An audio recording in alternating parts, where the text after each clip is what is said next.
For more on all things TPP, I'm joined by Simon Lester. He's a trade policy analyst at the CATO Institute. Thank you for joining us. Thanks for having me. Now, Simon, there's so much talk between politicians about the TPP, but the average person on the street, that's really not what they're talking about. So, in a nutshell, what is the TPP and why should people care about it? Well, the TPP is a complicated mess of a lot of different things. That's what makes it hard to talk about it. And one important core thing that I like to tell people about it is that it's going to lower tariffs on imported goods.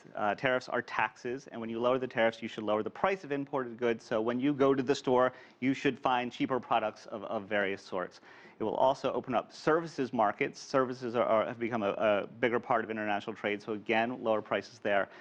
Beyond those core parts of free trade, you have things like rules on intellectual property, on labor, and the environment. Those are a little more complicated, a little harder to get a sense of what their impact will be, and I think in many cases, those are the most controversial ones. And now you mentioned goods and services. So which industries will be most impacted by the deal? Certainly the auto industry is one that's been talked about a lot.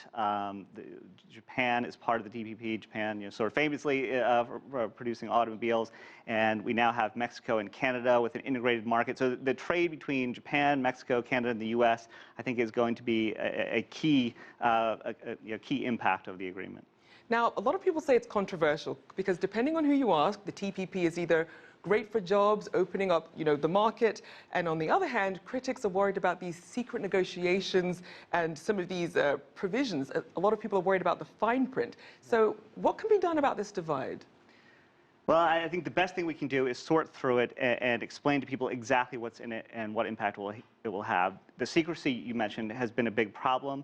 I think all treaty negotiations and trade negotiations have to be a little bit secret so that the governments can actually make a deal. If all of their negotiating positions were exposed, it would be hard to come to an agreement. So now the job of people who support it, I think, is to say, all right, well, now it's public. It's not secret anymore. Let me tell you what's in it and why you should want it. And I think that's what the governments are trying to do right now.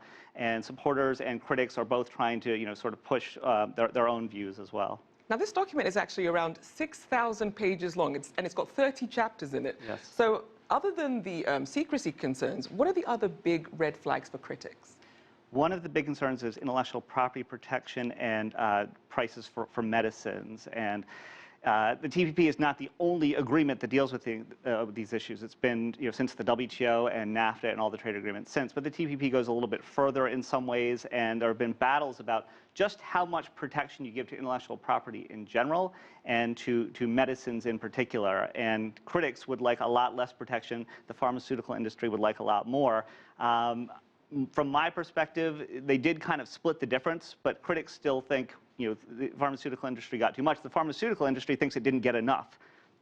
Now, coming up February 4th, they're going to be signing this deal, these 12 countries, but a lot of them haven't ratified it. So what's actually next in the process?